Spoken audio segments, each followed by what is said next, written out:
ever feel like you're just drowning in information? I mean, it seems like every day there's new stuff to learn, whether Yeah. it's for work or for some hobby or just to, keep up with the world. Right.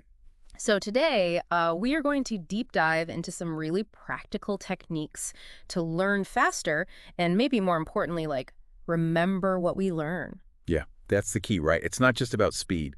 It's about making that knowledge stick. Yeah, exactly. So you can actually use it. Yeah. The source material that you sent me, pasted text, Mm-hmm. it really emphasizes this idea of learning as like an active process, not just passively absorbing things. Yeah. Like, trying to learn to swim by just reading a book. Right. You got to jump in the pool and get some practice. Yeah, I love that analogy because it really highlights the neurological aspect of learning. Okay. When we actively engage with information, we are literally building new neural pathways in our brain. Oh, wow. And those connections are what make that knowledge stick long term.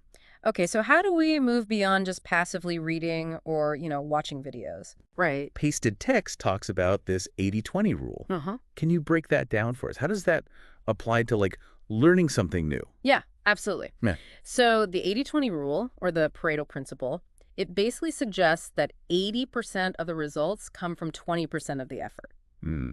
So in the context of learning, that means identifying the most impactful areas to focus on. Okay. So for example, imagine you're trying to learn a new programming language. Okay. Instead of getting bogged down in every single detail, the 80-20 rule would suggest focusing on the core concepts, the syntax that form the foundation for everything else. That makes a lot of sense. So it's finding those high leverage areas that'll give you the most bang for your buck. Exactly. But how do we actually identify that crucial 20%? Right. That's where a little bit of analysis comes in. Okay. Think about your goals. Mhm. What do you ultimately want to be able to do with this new knowledge or skill? Uh-huh. Let's say you want to build a website.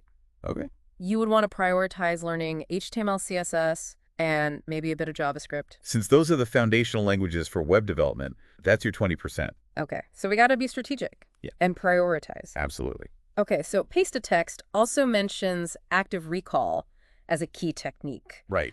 For folks who haven't heard of that, can you give us the rundown? Yeah, imagine you're lifting weights. Okay. Each rep strengthens your muscles, making them more capable. Okay. Active recall is like weightlifting for your brain. Mm-hmm. It's about actively retrieving information from memory instead of passively reviewing it. Okay, so it's not just rereading my notes or highlighting passages. No. Think of it like this. When you force your brain to retrieve information, you're strengthening the neural connections associated with that memory. Mm. So a simple way to do this is to read a section of material, close the book, try to recall as much as you can, and you can even write down what you remember, then check back to see how you did. I've actually started using flashcards Oh, nice. to test myself on things. And it's crazy how much more I remember compared to just like passively rereading my notes. But even with active recall, it's so easy to fall into this trap of cramming, especially when we have a deadline looming. Right. What does pasted text suggest for avoiding that last minute scramble? Cramming is like building a house of cards on a shaky foundation. Oh. It might work in the short term, but it's not going to last. Okay. The much more effective and brain-friendly approach is spaced repetition. Okay, so instead of cramming everything in one go, we should space our study sessions out over time. Yes. But doesn't that take more time overall? It might seem that way, Huh. but hear me out. Think of it like carving a path through a dense forest the first time you walk through. It's tough going, Right. but each time you revisit the path, it becomes clearer and easier to navigate. Okay. Spaced repetition works the same way. Gotcha. Each time you revisit the material, you strengthen those neural connections, Okay. making the information more accessible and less likely to fade away. So it's about creating that well-worn path in our brains, making it easier to recall that information when we need it.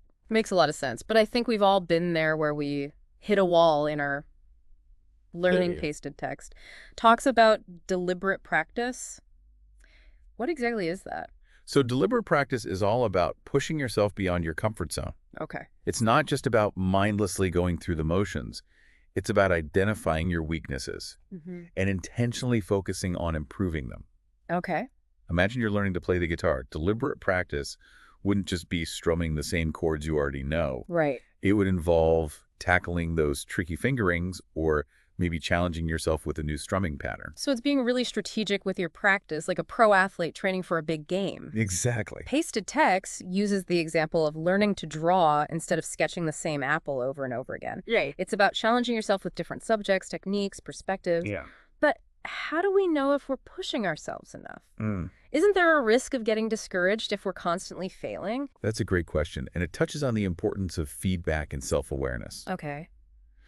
Deliberate practice is a cycle of pushing yourself, evaluating your progress, and making adjustments. Mm. It's about seeking out constructive criticism, whether from a teacher mentor or even just recording yourself and analyzing your performance. Yeah. And remember, those quote-unquote failures are actually valuable learning opportunities. They show you where you need to focus your efforts. It's embracing the process of learning and recognizing that setbacks are part of the journey. Absolutely. But what about those times when we feel stuck?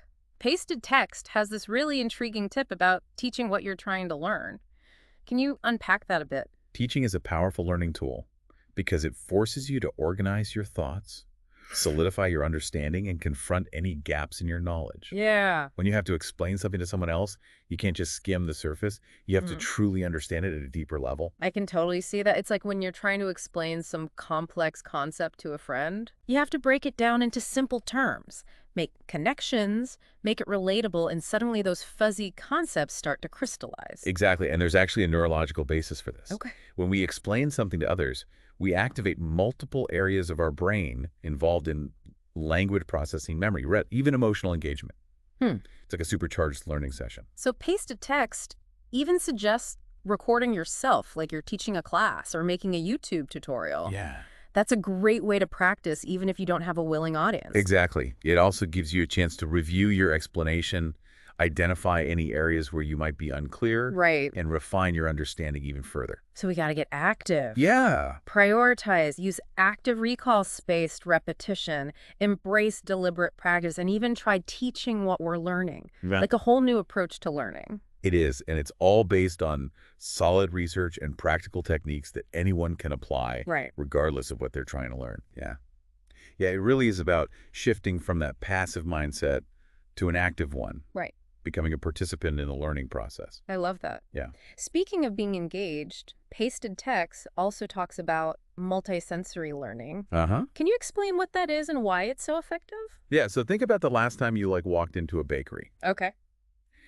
You probably noticed the aroma of fresh bread, the sight of those colorful pastries, and even the sounds of the cash register. Yeah. All those sensory inputs create a richer and more memorable experience. So that's the power of multisensory learning. Okay. By engaging multiple senses, sight, sound, touch, even smell and taste when appropriate. Yeah. We create these richer neural connections, making it easier to learn and remember information.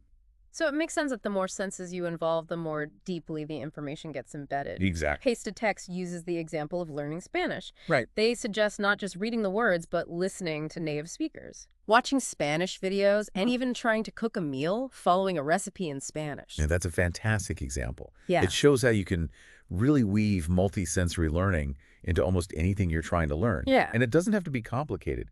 If you're learning about history, try watching documentaries or visiting museums or even listening to music from that era. Those are really great ideas. Yeah. It's about making the learning experience more immersive and engaging. Absolutely. Which brings us to another point from pasted text. Right. Gamification. Yeah. Can you explain how game-like elements can actually help us learn? You bet. So think about the last time you were totally engrossed in a game. Okay. Whether it was a video game or board game or even a simple card game. Right. Chances are you were focused, you were motivated, and you were enjoying the process. So gamification taps into those same psychological principles to make learning more engaging and fun. Pasted text mentions things like setting goals. Rewarding yourself for achieving those goals using apps that track your progress. I've noticed that just the simple act of checking things off a to-do list, it gives me a little dopamine hit. Yeah, me too. It's motivating to see those small wins along the way. Exactly. Our brains are wired to seek out rewards and a sense of accomplishment. Right. Gamification leverages that by incorporating things like points, badges, leaderboards, and challenges. And these things can trigger the release of dopamine, Okay. which is a neurotransmitter associated with pleasure and motivation, Got it. making us more likely to stick with the learning process. But as pasted text points out, it's important to strike a balance and avoid distractions. Yeah, for sure. Because it's so easy to get sucked into the fun aspects of gamification and lose sight of those actual learning goals. Absolutely. That's where self-awareness comes in. Okay. It's crucial to be mindful of your tendencies and set boundaries. Uh-huh. For example, if you're prone to getting sidetracked by social media, set aside dedicated learning time where you turn off notifications, minimize distractions. So it's like creating a mental sanctuary Exactly. for focused learning. Yes. Speaking of which, pasted text is very clear about the importance of rest and mindset. Right. In the learning process, can you talk a bit about the role of sleep in all of this?